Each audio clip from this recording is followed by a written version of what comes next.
2 दिन से शिवम को बुखार था और जब बच्चों की तबीयत खराब होती है तो उनको बस माँ चाहिए होती है। उनको माँ की गोद के सिवा कुछ अच्छा नहीं लगता है। रेखा 2 दिन से शिवम को लेकर परेशान थी ही। आज सुबह से पति शेखर को भी बुखार था। रेखा अपने कमरे में बेटे शिवम को लेकर बैठी ही थी। सासू माँ की आवाज़, बहू, वो बहू कहाँ चली गई? सास पूनम जी ने छत से आवाज़ लगाई, हाँ माँ जी। बहू ये सामान जरा पकड़ लेना, मैं सीढ़ी से उतर नहीं पा रही। माँ जी, शिवम मेरे गोद में लेटा है, मैं कैसे आऊँ? रेखा ने कहा, शेखर जरा आप ही पकड़ लीजिए।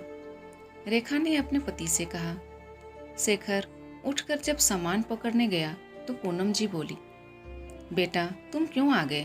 तुम्हें बुखार चढ़ा था सुबह, बहू को भोज देते।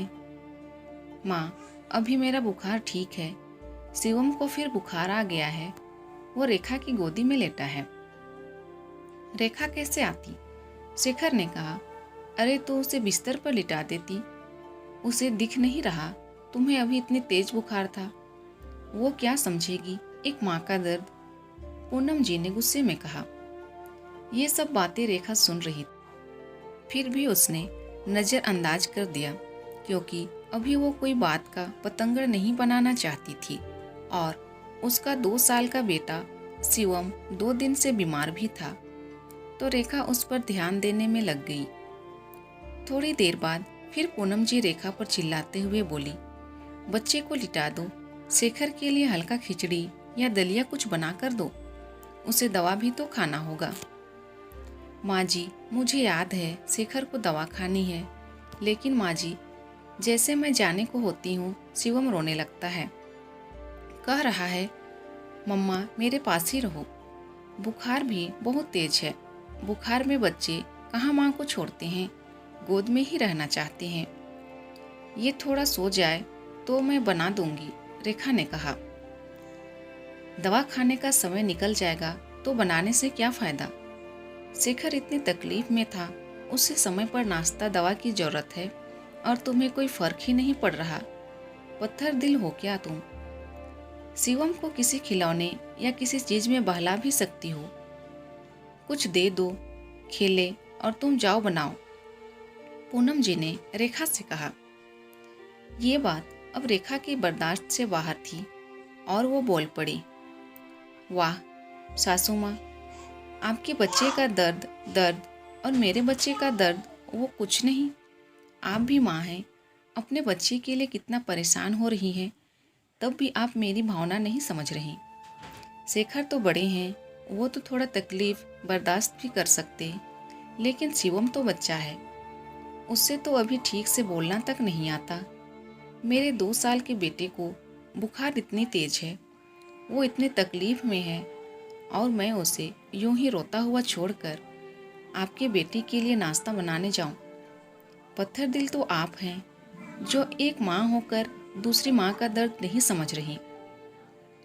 आप भी तो शेखर के लिए कुछ बना सकती हैं, और नहीं बना सकती तो इंतजार कीजिए, कुछ आराम होगा, जब शिवम सो जाएगा तो बना दूंगी। रेखा, ये क्या तरीका है माँ से बात करने का? उन्हें कितना ठेस पहुंचा होगा। चलो माँ से माफ़ी मांगो। शेखर ने रेखा से गुस्से में कहा। किस बात की माफ़ी शेखर, मैंने क्या गलत कहा? तुम्हें भी अपने बच्चे की फिक्र नहीं? सही है वो माँ है, उन्हें ठेस लग सकती है, और मैं भी तो माँ हूँ, मुझे भी उनके इस रवैये से ठेस पहुँचती है, रेखा ने कहा।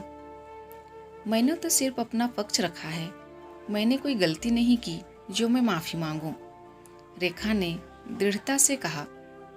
अगर वो माँ है तो उनको समझना चाहिए, आप तो बड़े हैं लेकिन शिवम तो अभी बच्चा है, ज़्यादा केयर की ज़रूरत उसको है।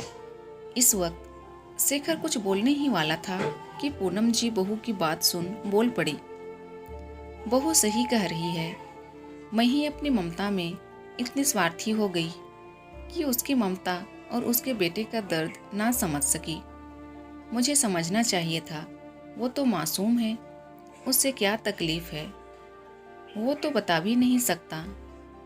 तू शिवम को संभाल, मैं दोनों के लिए कुछ खाने को बना लाती हूँ।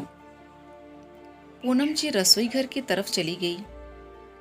दोस्तों, कभी कभी अपना पक्ष भी रखना जरूरी हो जाता है, नहीं तो सामने वाले की आंखों का पर्दा नहीं हटता और ऐसे पड़े पर्दे को हटाना जरूरी होता है। दोस्तों, अगर वीडियो पसंद आए तो प्लीज़ वीडियो को लाइक कीजिए और अगर चैनल में नए हैं तो प्लीज़ मेरे चैनल को सब्सक्राइब कर दीजिए। Thank you.